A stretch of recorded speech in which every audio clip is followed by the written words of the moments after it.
There's this idea that mindfulness is like some complex esoteric practice that only super evolved people know how to do or do on the daily. But it's actually really, really easy and straightforward. It's just about noticing what you're experiencing without getting overly reactive or overwhelmed.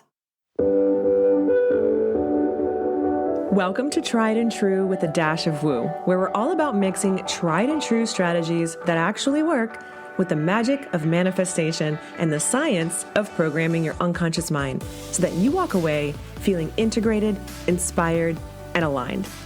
I'm Renee Bowen, certified life and business coach, professional photographer, middle-aged wife, and mom to now 3 grown kids.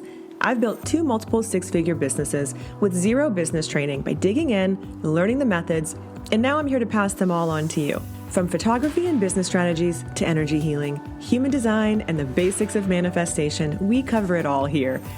I'm here to help you embrace your multi-passionate brains and lean into the fastest and most efficient ways to reach your goals, whatever they may be. Whether you're a seasoned pro or just starting out, or maybe you're just here for the woo-woo, let's dive in and explore all the exciting ways to take your life, business, and self-improvement to the next level. Thanks for joining me, and get ready to be inspired.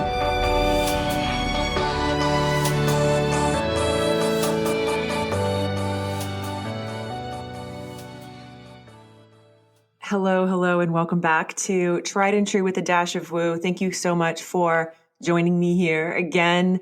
As always, I absolutely am so honored that you are giving me your time and investing that with me today. So I have something top of mind for me. And as usual, if it's top of mind for me, it's probably something that might be crossing your mind as well. I've seen this a lot in my communities. And I think this time of year is also a very timely, it's a theme that I'm seeing, just kind of everywhere, right?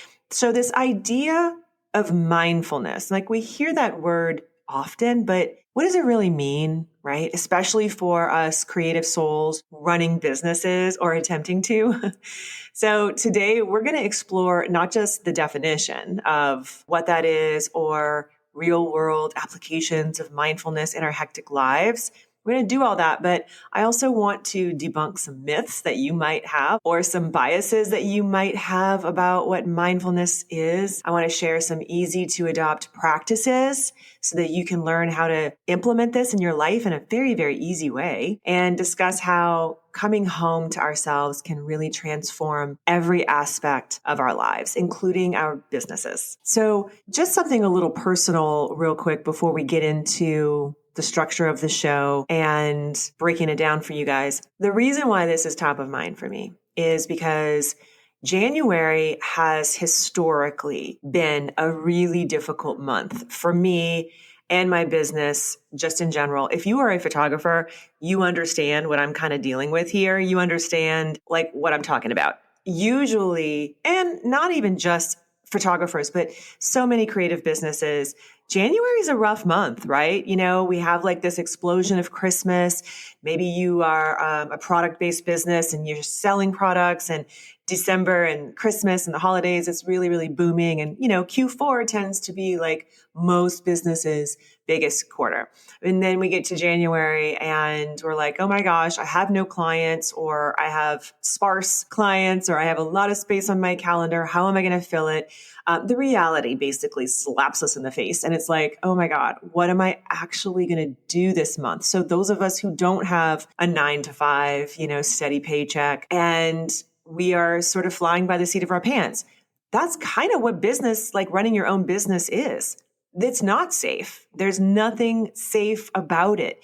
You have thrown yourself to the wolves. You've put yourself in the fire. You have burned the boats. Okay. So if you know that allegory, that story about, and I don't remember when it is, like I don't remember the time frame, but there's a famous story about it, about how a general, you know, when they went to conquer this island, he immediately turned around and said, just burn the boats because we're not going back until we conquer this island. And so that's where that saying comes from, if you are not familiar with it. And I think about that often. I think I probably first heard about it at a Tony Robbins seminar. But it's true. It's like, where are you burning your boats, right? Are you all in? Or is this just a hobby for you? Are you just kind of playing around with it? Is it something that you're actually taking serious? Do you need to make money from this? It has always been something that I needed to make money for, right? So I'm married to an actor, a writer, a director, as you guys know. My life was not very predictable. And it might seem really odd that I would, start my own business looking for stability, but I knew that I could do this and I knew I could make more money than, working for someone else. And I just really don't like working for other people. And I've worked for other people in the past and I didn't love it.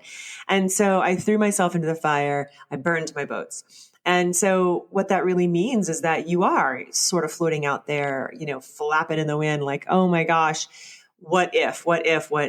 But I do truly believe that we need to double down on our regulation, and mindfulness is your gateway to your regulation. It truly is.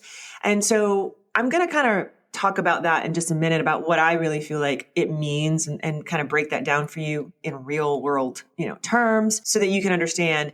Because I feel like we hear that word a lot and it's really not as complicated as we make it. But the reason why it's been so top of mind for me is that, yes, January has historically been a really rough month for me. But more than that, I find myself lately really, really, really staying in the future too much, right? So it's not even necessarily I'm worrying about not having clients or anything like that. That's not really where my head's at. It's more about, I have a lot on the calendar and I have a lot of things coming up. I'm about to go on a road trip with my son to get him back to Boston. So I'll be on the road for like 6 days across the country. There's a lot of unknowing in that. You can only plan for so much. And then I'm hosting a workshop at the end of this month where I'll be teaching and I'll be guiding, and I'll also have to, put together the schedule and all of those things. And so there's a lot going on. And then just going into February, things are just really busy. So for me, I find myself getting stuck in that place in the last couple of weeks. I have been like, oh my gosh, like I'll be really trying to be in the moment and enjoying having my kids home for Christmas. And then all of a sudden it's like squirrel, and my brain goes to like, oh my God, what if this happens? And I know that because I am wired for anxiety, like I always have been. I've always been a high anxiety person. That's another reason why I have to, really double down on my own regulation. And I haven't been. And that is why this is coming to the surface. I know that because I really haven't been as consistent and as intentional with my own mindfulness practices daily, because it's been the holidays, because I've wanted to, enjoy my kids, because I've had other things going on. And that is why this is happening. So I'm going to kind of walk you through what I'm doing about that, how I'm, working with that, and some of the practices that I'm doing as well. But also just to, add to that as a reminder for you, or serve as a reminder for you, if you're dealing with a lot of that right now, whether it's, oh my God, I don't have clients, or, oh my gosh, I have so much coming up, whatever it is, if you find yourself living in the future so much and worrying a lot, this episode is really for you, because it's really for me. And, maybe you're vibing with that right now, and maybe you aren't going through that right now, but you have, or chances are you're going to be. So save it and come back to it later. And as always, if you think someone else in your life would benefit from it, go ahead and share it with them too. So when most of us think about this term mindfulness, many of you are going to picture a serene monk meditating in silence, far away from the chaos of daily life, right? Or you think about that movie, Eat, Pray, Love, which I love, by the way. But, that's kind of the picture that most of us have when we think about this idea of mindfulness. But mindfulness is not just for those in monasteries, obviously. It's incredibly relevant and accessible to all of us, especially those of us in the creative and entrepreneurial worlds. So Jon Kabat-Zinn is a pioneer. You'll probably hear me reference him a little bit more in this episode, but he is a pioneer in making mindfulness popular in our Western world, right? He defines it as awareness that arises through paying attention on purpose in the present moment, non-judgmentally. It's about fully being engaged with where we are and what we're doing and not being overly reactive or overwhelmed by what's going on around us. So if you know me and you've listened to the podcast or if you've coached with me, you know that this is a core understanding of mine. It is a core belief of mine. And you'll hear me sort of talk about this or bring it up in different ways, right? So if you have not read his book, Wherever You Go, There You Are, you definitely need to dive into it. I mean, it's been around for, I think, 30 years. I think that he just released the 30th anniversary, which makes me feel really old, you guys, because I remember when that book came out. I bought it. I still have my copy from, I believe it has to be right after he published it. I'll have to look at the date inside of it. But I've also given this book to so many people in my lives. In fact, you guys, I want to give it to one of you guys. So if you're listening to this and you have not read the book, I would love to give you one. So if that resonates with you, if you want the book, here's how to grab it. Obviously, listen to this episode and share about it on your Instagram story and make sure you tag me so that I see it, and leave a review. If you already left a review, just, let me know that in a DM on Instagram. So I'm at Renee Bowen over on Instagram. So share it to your story, share about it, tag me, and then leave a review. And I'll be choosing one of you guys probably what's today. So I'm going to give myself 2 weeks to go ahead and let people do that. And then I'll choose one and send it to you. And you can do the physical copy or the Audible. So I'll leave that up to you. So one of the quotes that I love by him from the book is, the best way to capture moments is to pay attention. And this is how we create and cultivate mindfulness. Okay, so you photographers out there, come on. This is right in line with what we do. I don't know about you, but I could be having a really, really, really crazy, stressful day. I could have a whole lot of things going on in my personal life. I could be just really not feeling it, right? And I get to my session and I start shooting and everything just melts away. Everything melts away because I am so focused on my client and serving my client and focused on being present with that person. So I do think that innately as a photographer, wearing my photographer hat, I feel that that's one of my superpowers. And maybe you experience that as well. One of my superpowers is that I am able to be really present with my client. And I think I know that makes a really, really, really big difference in our clients' experiences with us, in their experiences with us. The fact that we are able to, when someone's paying attention to you, when you're being seen, when you have their undivided attention. You can tell there's a lot of little cues that happen, but most of us are intuitive enough to tell when the energy shifts as well. So you can also tell if there's an energy shift and that person isn't really paying attention to you. And I think that happens a lot. I've actually heard a lot of my high school senior clients come to me and tell me, because they have to kind of go to their school's contracted photographer for their yearbook photo. They can't really even use what I'm doing in the yearbook. I'm purely a luxury service for them. And they'll say things to me all the time about their experience with their high school senior contracted photographer, their yearbook contracted photographer. They'll say things like, I just felt really weird. It just felt so stiff. They just kind of rushed me in, rushed me out. They told me that I smiled too big or too, just their choice of words. And I'll hear a lot of them even say things it didn't feel like they even cared, because those people are hired by that big company to just get people in and get people out and to have a very formulaic way of doing things. And it's not about that person. It's not about, being present and fully engaged with them. It's not. But when they come to me, it is a completely different experience, And so that is why most of us who do what we do as photographers or whatever it is that you do with your clients, that is what makes the difference. That's what makes you, and your experience unique to you because of the way that you hold attention on your client.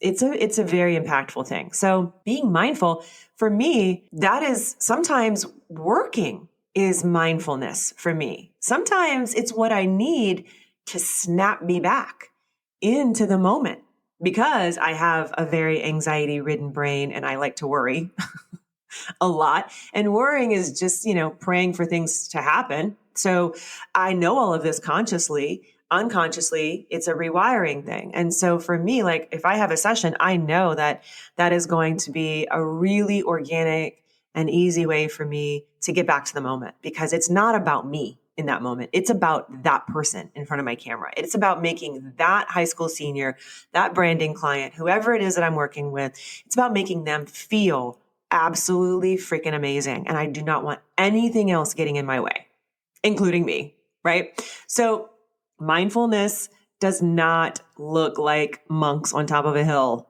in, India or wherever.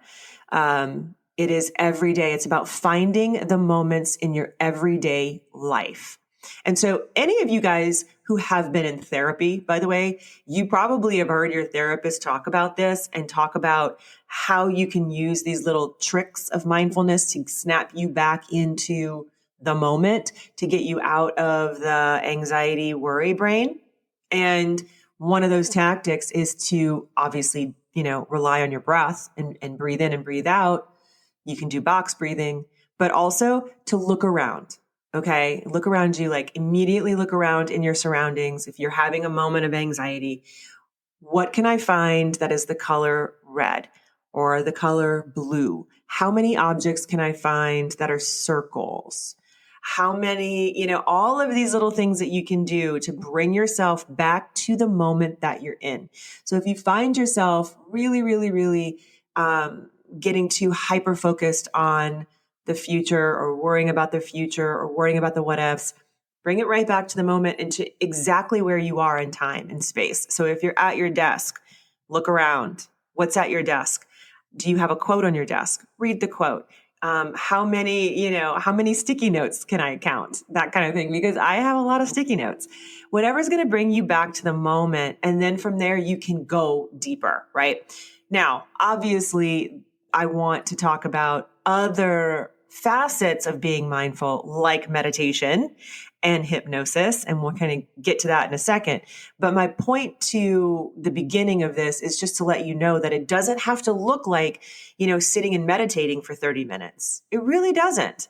It can be taking a walk. It can be, for me, my walks are extremely meditative because I allow myself to just turn off.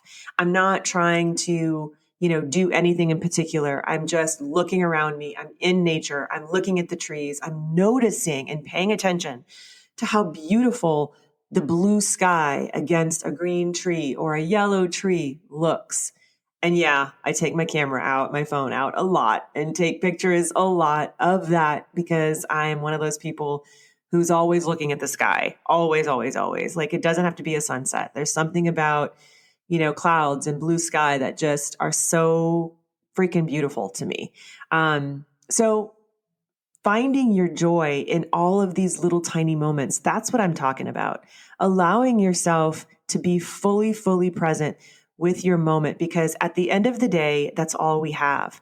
The future doesn't exist. It just doesn't. And we really, really owe it to ourselves to be present with ourselves, to come home to ourselves in that moment, because from there you can find not just so much joy, obviously, but it's going to lead you to that next place, right? Eckhart Tolle is another influential figure in the mindfulness world, emphasizing the power of the present moment in his book, The Power of Now. And he says in there, realize deeply that the present moment is all you ever have. Make the now the primary focus of your life.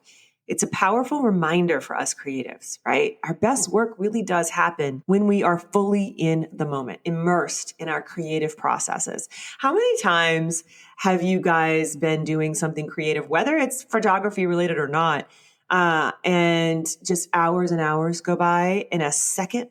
That's what I'm talking about. Like you really, have that gift of stepping into the stream of your creative process and being fully immersed. That's being mindful. And does your mind wander in that process?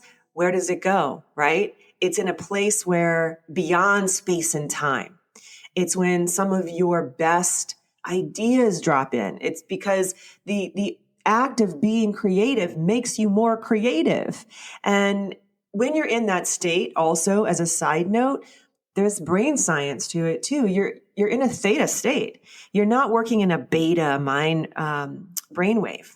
Most of us live in beta all day. That's when we're like hyper, like, oh my God, I have to get this done. Like high beta is what they call it when you're like hyper vigilant and anxiety brain and overthinking. That's high beta. It's not really in a place where you're going to be creative or be able to access, any of your creative processes or be mindful. So when you allow yourself to drop into it, you get into a theta state of brainwaves. And that's where all of your creativity comes from. And that's where you're going to feel more centered. You're going to be able to release all of this hold, this control that you normally have in a high beta brain state. So again, I know that I talk about my hypnosis a lot, but one of the reasons why it is really powerful is that it gets you, into that state. And I also like to record my episodes over binaural beats, as a lot of you guys know. And so some of those tracks are recorded over a theta brainwave binaural beat. And that will help you get to a theta state even faster. And it's not just, frilly poetic language here. It's backed by neuroscience. So research really does show that mindfulness practice can actually change the structure of your brain, leading to improved focus, creativity, and stress reduction, all crucial elements of thriving in your life and not just your business. They've actually done so many studies on how impactful meditation can be to reducing the inflammation in your body. And I know I've talked about inflammation a lot on my podcast and on my socials. Like you guys know, I've struggled with inflammation for years. I have hypothyroidism and Hashimoto's.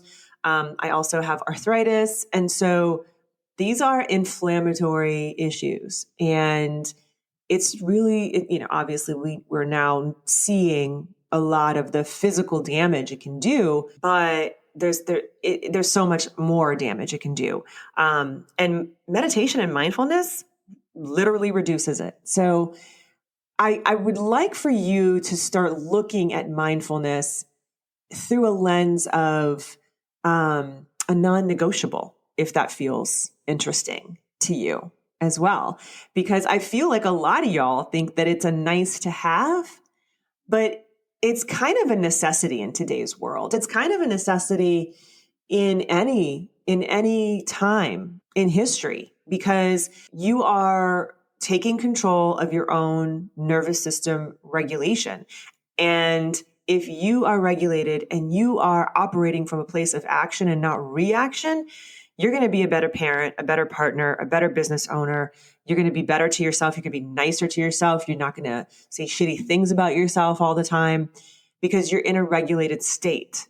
And being mindful is part of being regulated. So that's kind of why I wanted to do this episode, is to kind of just bring it back to this very simple term of mindfulness, because I throw around those words about nervous system regulation and all of that. I definitely talk a lot about that, but I feel like a lot of you guys don't understand how easy it is in practice. And so that's kind of another reason why I wanted to dive into this today. All right, so let's tackle some myths about mindfulness and talk about, just how simple it really can be, especially for us overactive, busy-brained, creative minds.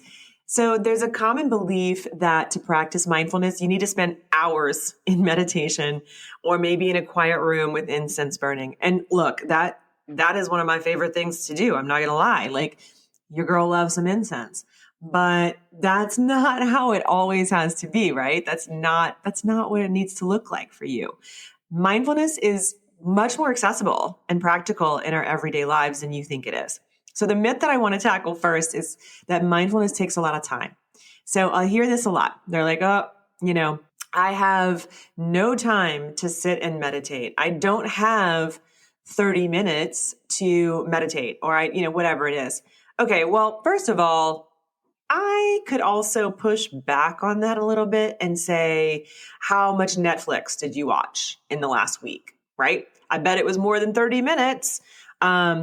This is a lot about your priorities and what you're choosing to spend your time on. So a lot of times when you're saying, I don't have time to do something, you're just not prioritizing it, obviously, but you're also choosing to do other stuff that is not going to lead you to where you want to go. And the reason why that is, any guesses?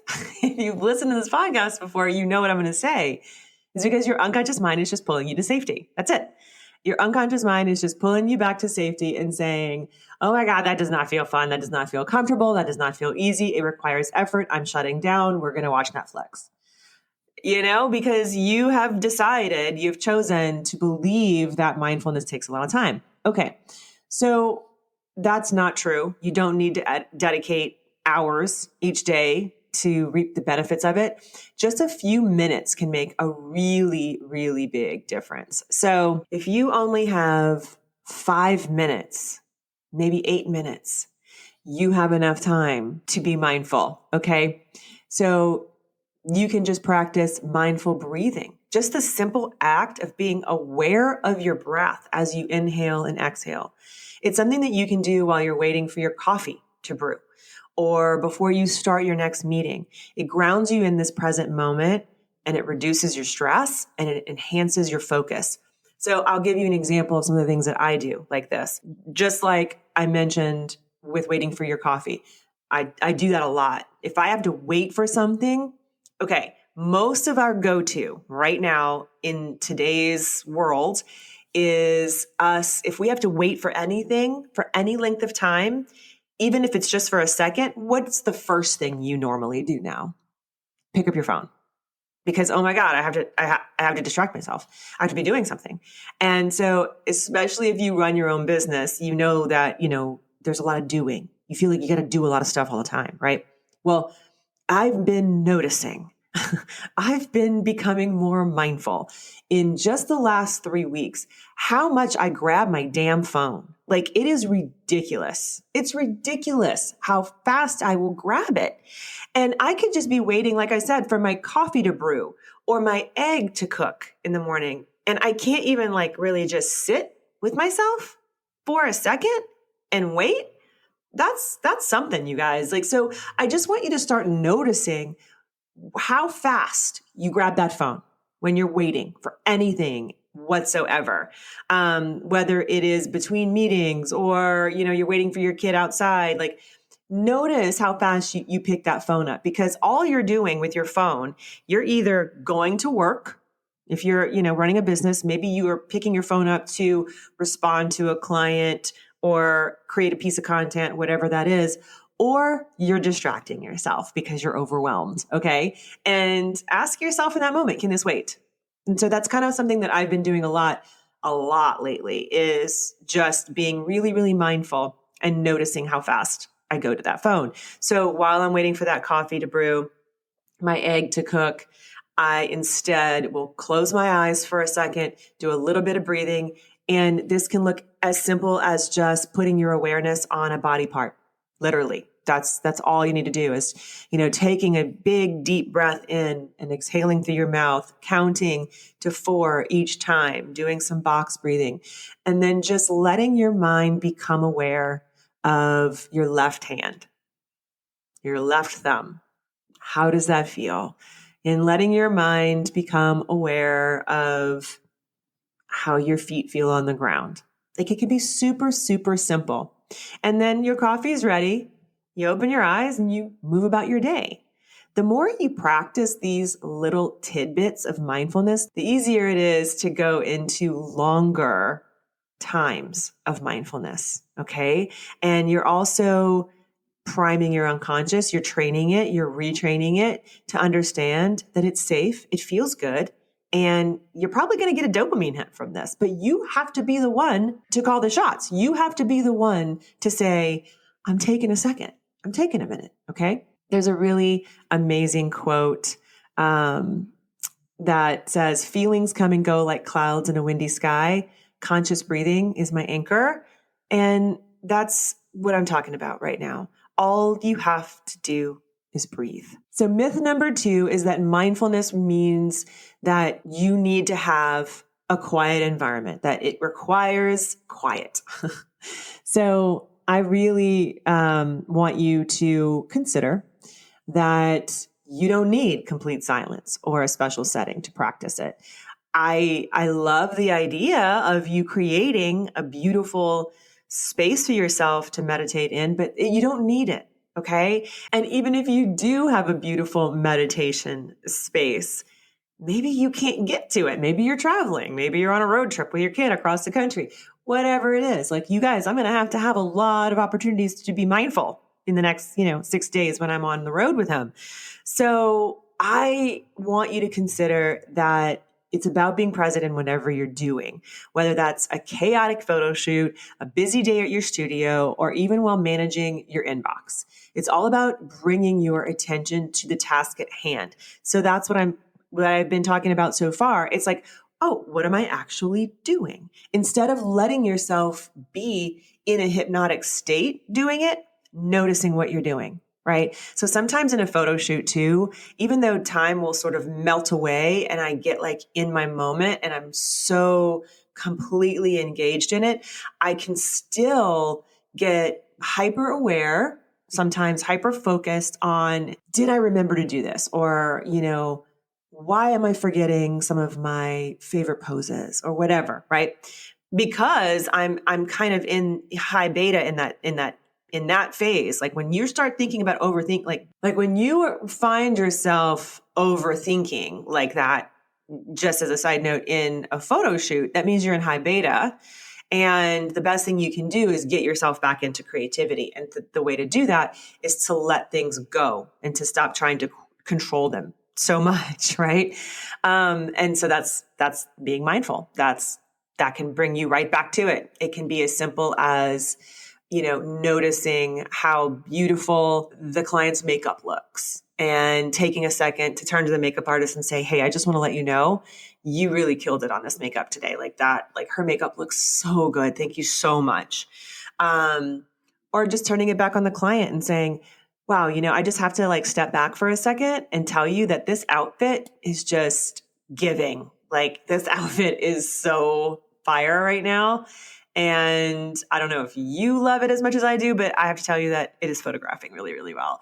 So it could just be about, taking a second in the madness and chaos of a photo shoot when you are like trying to get all the shots and, be amazing, to stop and breathe and go, what we're creating together is really amazing. And I just got to tell you. So it could just be as simple as that, right? You don't need silence. You don't need any of that special stuff. You really, really, really don't.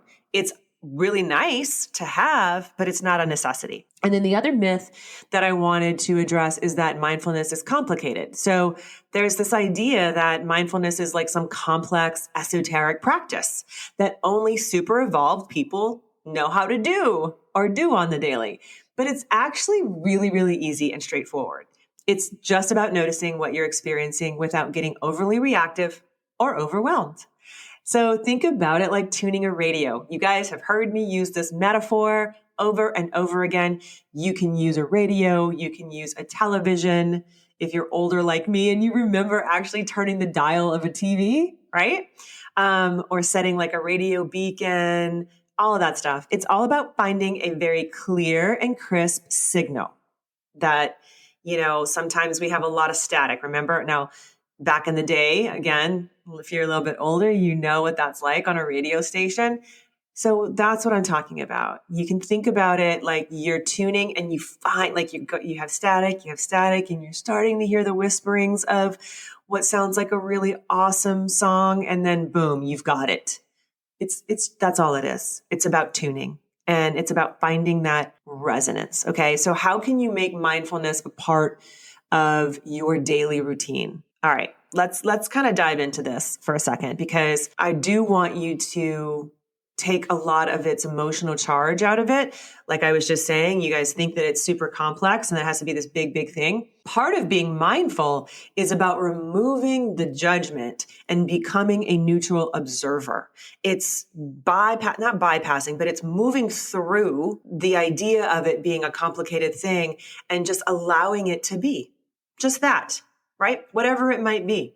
So something I like to say to myself a lot on the daily, no matter what's going on, like if something really crazy is happening, or maybe it's something really bad, taking a second to reflect on it and say, that's really interesting, right? And just name it as interesting instead of good, bad, whatever. Okay. So that's one idea. But first, you can also start with your morning being mindful, like before you even get out of bed. Now, you guys have probably heard me talk a lot about the fact that I like to just get out of bed. I don't like to sit there for too long. I don't like to hit the snooze button and stuff like that, right? But I do like to give myself just a couple of minutes as I'm starting to wake up. After my alarm goes off, a lot of times I will just wake up on my own though, like without my alarm, right before it goes off, like 9 out of 10 times. I wake up right before my alarm goes off. It's hilarious. And so I'll just turn it off so that I don't have to hear that sound. And I'll spend the next couple of minutes becoming aware of my body, right? I'll do a couple of deep breaths and I will just say, in my mind, I'll say, okay, what does my body feel like right now laying in this position? I will bring my awareness to my heartbeat. I'll bring my awareness to my hands and to my feet, and I'll start moving them a little bit. I'll start sort of like doing deeper breaths, anything that kind of just gets me back into my body, but on my terms, right? I don't want to just wake up and be like you've heard me talk about this. I don't want to wake up and just be at the whim of my phone. I'm not going to get on my phone right away. I'm not going to start consuming a bunch of crap. I'm going to take advantage of the fact that I start my day the way I want to start it. And for me, that means 2 minutes, literally 2 minutes of intentional thoughts. That's all mindfulness is, you guys. And so if you can just try and remember to do that as you wake up in the morning, that's huge. Another idea is to just create some mindful moments for yourself throughout the day. These are just really brief pauses, and you can even set alarms on your phone or reminders to pop up to remind yourself to do this, to remind yourself to take a few deep breaths. It could be before you have an important call or an email that you're dreading to get back to this person. Maybe after you finish with a client. These pauses can just be built in wherever you feel like you can build them in. Again, 5 minutes, and they can help you reset your mind and reduce your stress tremendously. So before I get on any kind of coaching call, I'm going to take 5 minutes, and I am going to not go into a deep meditation, but I'm definitely going to become present with myself so that I can be fully present with my client who's about to hop on that call with me. Because the last thing I want that person to feel like is that I am not present with them. I am going to focus on my breath. I'm going to do a quick little meditation. Again, I've been doing this for a long time, so it is kind of like second nature to me. It's also become something that I have anchored into myself. So an NLP tactic that you can use in addition to mindfulness is anchoring. So I have a little trick that I do where when I put my index finger to my thumb, when I kind of press them together, right? And you can do this with any body part and any kind of movement, but I have that set as an anchor. So when I sit for a second, like before my coaching calls I call it getting into my coach state.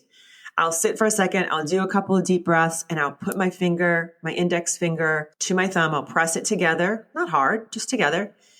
And that is a trigger for me to know that I am in coach state because I've anchored it with myself. I've done it over and over and over, and I've repeated it. There is a process to anchoring, and I I think I've talked about that a little bit on one of my other podcasts.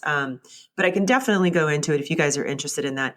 But creating an anchor, a physical anchor for yourself so that you know that, ooh, I'm in my mindfulness or whatever you want to call it, right? For me, like I said, I call it my coach state. So I know when I do that little action and I press my finger to my thumb, I am in coach state. And my whole body immediately relaxes. So yes, I have used it in a state of distress when I have not felt regulated and I felt out of control. I have done that and it has helped me tremendously. It gets me faster. It basically is a quick fast track to the state you want to be in. So highly recommend creating some kind of physical anchor as well. And let me know if you guys want some more information on that. Okay, so let's just kind of break down some 5-minute meditation breaks that you can do every single day. Super easy. Again, you can set alarms on your phone or reminders to pop up because a lot of us are not going to remember to do these things. We tend to kind of like live our day hypnotically. And that's what I'm trying to break you out of. I'm trying to break that pattern. So I want you to use some strategies like, reminders or alarms that you can use on your phone or whatever that is. Whatever is going to work for you is what you need to use. Okay.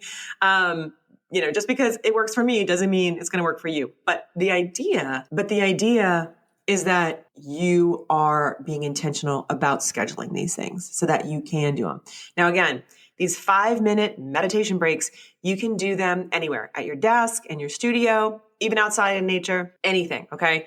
Close your eyes, focus on your breath. So one of the first things that I want you to do before you even close your eyes, let's back up a second.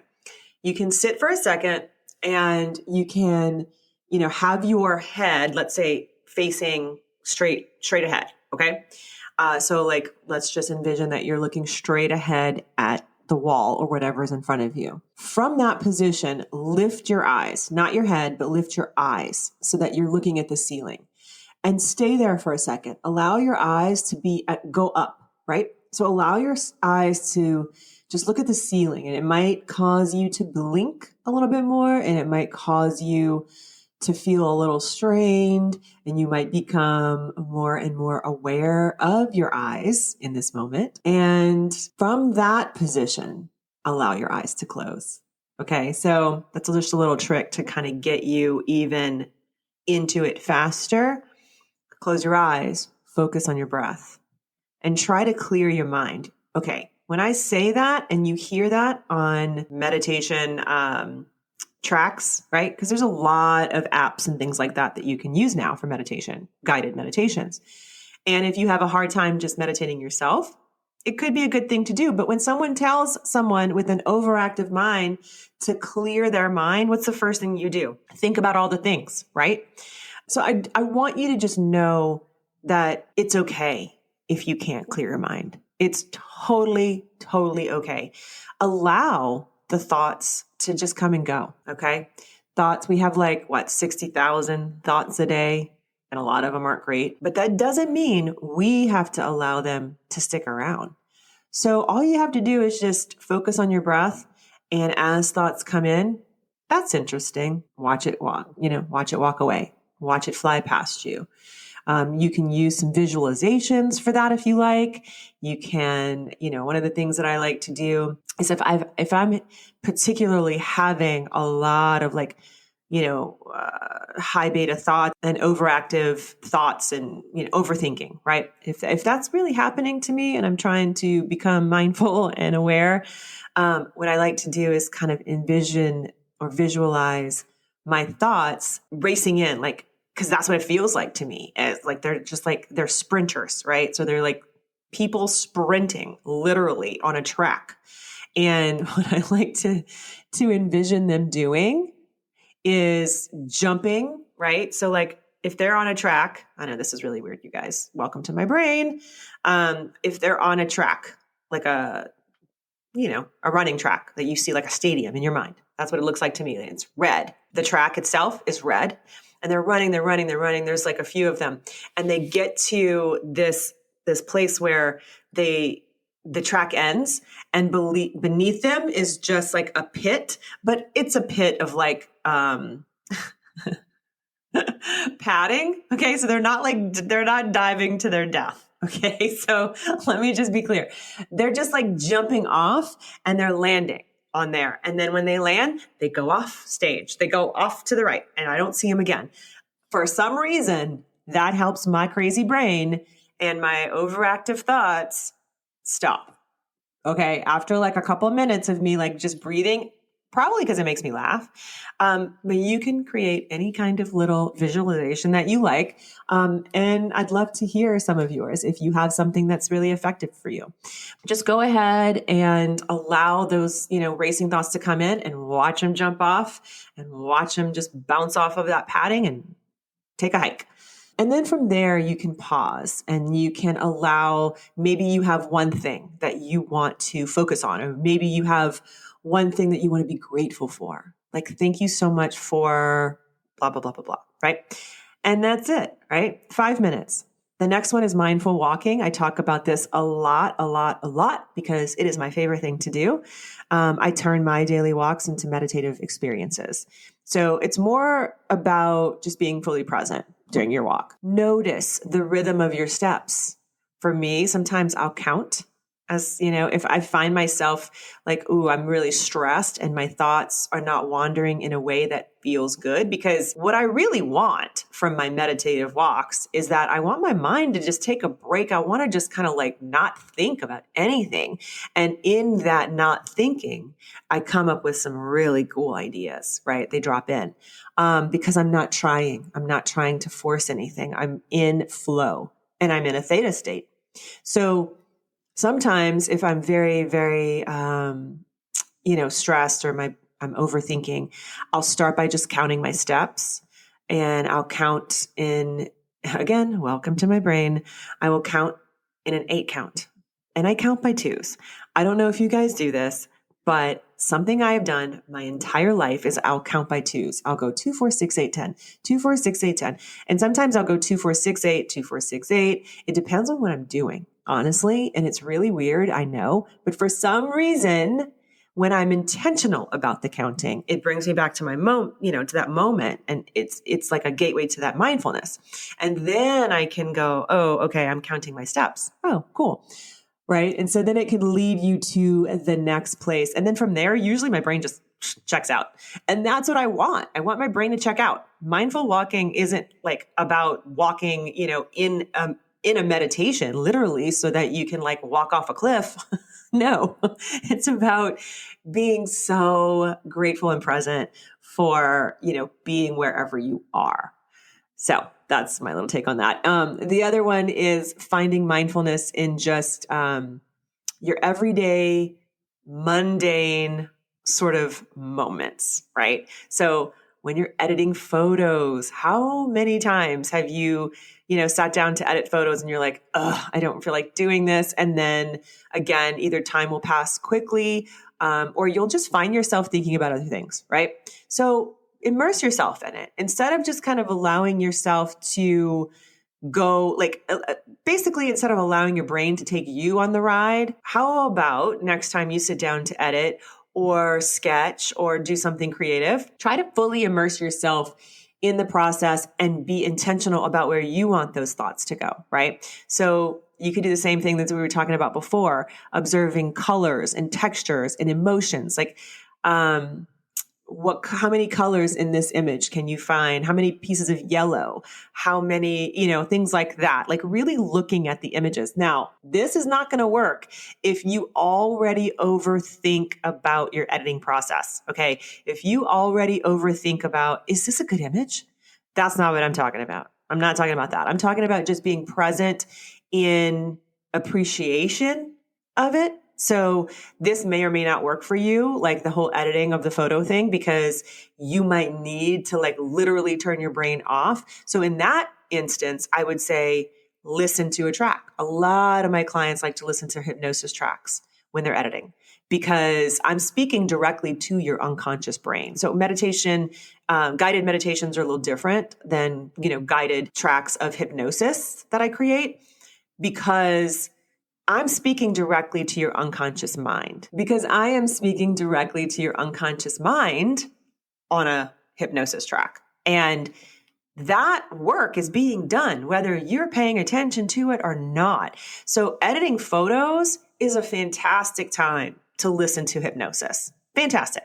Because you're not driving a car. You know what you're doing. You can kind of turn some things off. You can turn some programs off. You can be aware of what you're doing, but your unconscious mind is getting all of these really yummy and impactful, subliminal suggestions. So that's what we want. Again, if you want to look into any of my hypnosis tracks, you can look at my private podcast. If you're a coaching student of mine, you get access to all of them. And I'll even create some for you that are significant for you, if that is something you want and you desire and it works for you. But you can also go to my private podcast, which is Calibrate. And since it is a private podcast, it is paid, but you get locked in at the rate that you purchase it for. When you purchase it for this low rate that it's at now, you'll have that forever. So all the other, tracks that I upload after that, you get included in that. And the price will increase over time as it gets more and more populated with more and more tracks. So anyway, you can definitely dive into that. But again, there's so many apps out there as well. So, find something that works for you. If you have any questions about that, though, please definitely do reach out because it is kind of my thing. The last thing I want to talk about before we wrap up, another way to be mindful in your everyday life, is creative journaling. Y'all know I love, love, love, love journaling. But a lot of you also have this idea about what you think journaling should be. But really, it's just about expressing yourself freely on paper. I like to call it a brain dump. I'm just going to let myself off the hook. I'm not going to try and be perfect. I'm not going to try and make whatever I am writing down, make it make sense. I'm just going to put it on paper and I'm going to come back to it later and see what I can gather from what I spit out. Because sometimes we just need to get it out of our head. And there is a lot of research that shows how impactful it is for us to actually do that. So it's just a really great way to declutter your mind. And especially if you're overthinking about something, just sit down and brain dump for 5 minutes. Honestly, that is a fantastic way to practice, mindfulness in general. You can use some journal prompts if that's going to be easier for you. I have free ones for you guys. My friend Tiffany has a fantastic journal that she created with this sort of mindfulness journaling in mind. So I will link to that in the show notes as well, because it's a beautiful little journal and she breaks it down in a very simple and easy way. It's not hard. It doesn't have to be this big thing, right? We end up creating all of these ideas about what we think it's going to be, but it's very simple. And so I'll link to that as well in the show notes, and maybe you'll find that useful. So remember, mindfulness is a skill, just like anything else. It will get better the more you practice. Start small, be consistent, and pretty soon you're going to notice a difference in how you think and how you create and how you act and react. In fact, you won't be reacting very much at all. You will be coming from a place of a neutral observer, which is such a beautiful space to be in. Okay, so as we wrap up today's episode, let's go into a deeper understanding, really the heart of mindfulness, which is coming home to yourself. I know I mentioned that in the beginning. Well, this is what I mean. This is really where the true magic of mindfulness lies, in its ability to transform not just our minds, but our lives, our art, and our businesses. So coming home to yourself through mindfulness means becoming acutely aware of your own thoughts, feelings, and actions. And it's about recognizing your true self beyond the roles and expectations society or your family has placed upon you. So this self-awareness it's like a drug. Honestly, it's liberating. It allows you to align your actions with your true values and your passions. It's really why I do what I do. I want you to become more self-aware. At the end of the day, that's probably what you could wrap up my entire platform with, is I just want you to be self-aware. And whatever tool that you need to use on the daily to get there, fantastic. And for me, and for most people that I know and I coach, we need a few different tools because, if you've got a creative brain, it likes novelty. It likes the new and the different. And so sometimes having the same stuff every day, that's not going to feel good. It's not going to feel fun. You're not going to do it.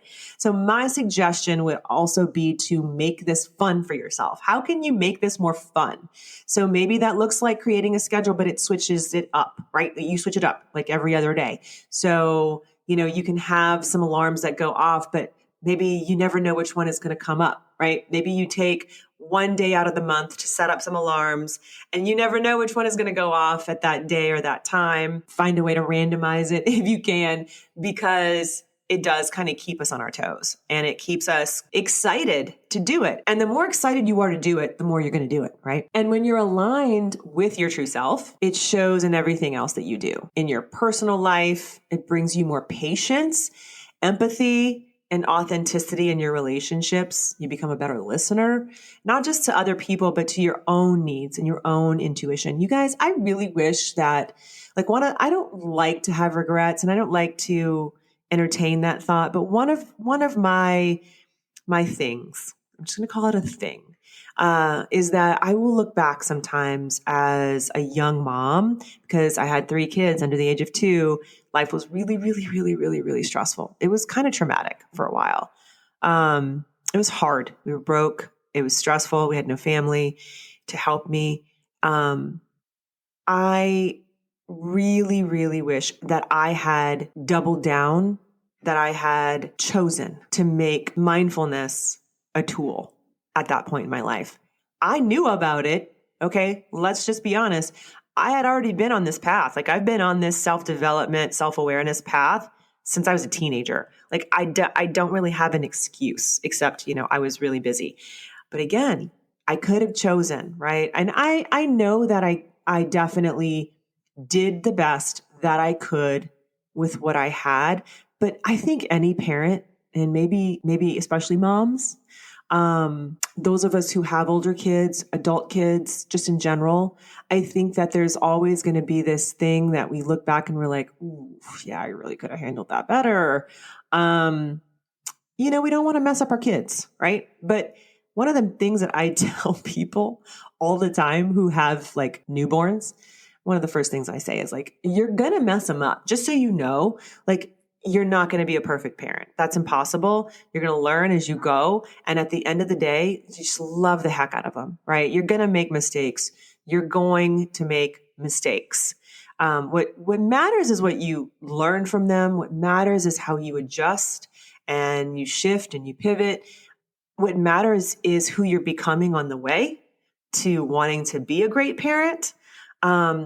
And how much you actually just really love your kids. So just in general, I'm not saying I'm beating myself up for this, but I do wish that I had chosen to be more mindful. I think that I definitely did lean on it a little bit. I have vivid memories of,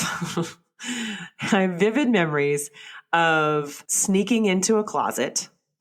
All of you moms, if you know, you know. Everybody's safe, either in a playpen or a high chair or something, and you slip into a closet for 2 minutes of quiet and calm, right?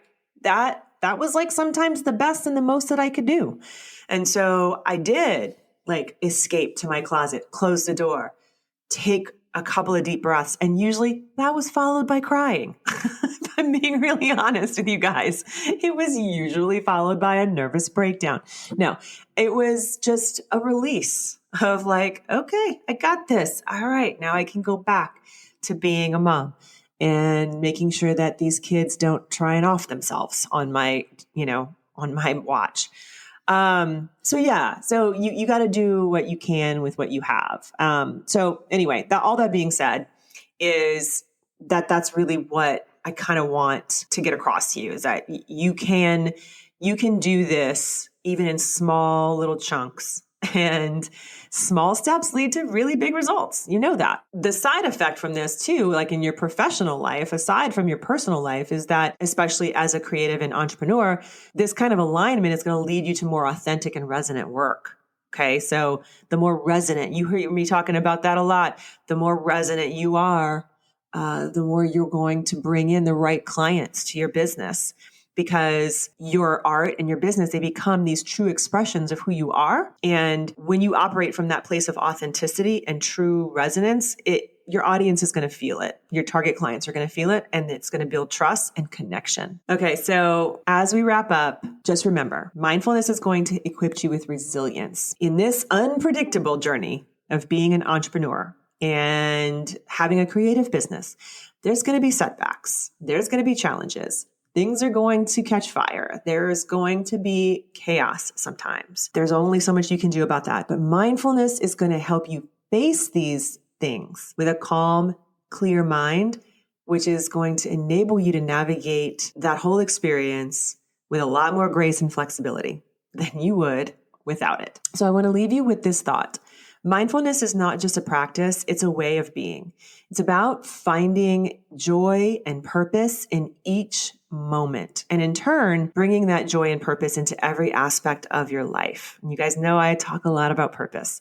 So if you're looking to go deeper into this journey of mindfulness, remember, I'm here. That's what I'm here for. You've got my private podcast. You've got my coaching services. I am signing up one-on-one clients right now. We just closed the doors to Elevate, my higher level of group membership. However, Elevate Foundation, which is only $49 a month, you guys, that's ongoing. So you can still hop in there if that's all you can afford right now. But if you feel called for something bigger and deeper, reach out and book a call with me. So it's just a free alignment call. It's 30 minutes. We'll get on a Zoom. We'll chat about whether we think it's a good fit to work together or not. And you can find that link in the show notes as well. I'd love to chat with you just in general. And if I can't help you, I'm going to try and point you in a direction I feel like will help you. I'm not going to try and sell you into something that doesn't feel good, right? Because not everybody is ready for this. Not everybody is ready to do it and to jump into coaching, to whether that is for your business or your life. And what I have seen, just as a side note, is that most people who come to me for business coaching, we do that, but what they walk away with is not just that strategy and, a lot of business, whether it's education or strategy or systems, whatever it is they individually need in their business, they walk away with that, but they also walk away with a lot more self-awareness and a lot more mindfulness and tools to keep them on track. Because I can give you all the tips, I can give you all the tricks, I can give you my blueprint, but if you're not doing that work with your mind, if you're not clearing the head trash, nothing's going to stick, guys. It just isn't. If you're not regulated, nothing's going to stick. So thank you again for joining me here today. I love you guys. I'm sending you so much love and light, and send me some love and light because I'm on a road trip right now with my son. By the time this episode airs, I'm going to be on the road. So watch my stories on Instagram. It should be pretty fun. We are going not the southern route, but we're not going the northern route because we're going to try and bypass a lot of the snow. I'm going to hit like Oklahoma City, the tip of Arkansas. We're going to go through Nashville, and then we're going to go up. And so it's going to be kind of a really fun thing. Any kind of time I get with him, I am going to treasure because I only get to see him in person maybe twice a year now that he lives in Boston. He goes to school at Berkeley, School of Music.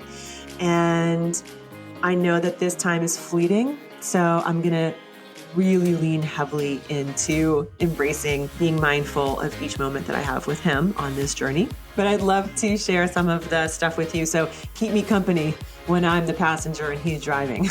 Okay, so I'll see you guys soon. All the stuff you need is in the show notes. I love you. Have a fantastic week, and I'll see you next time.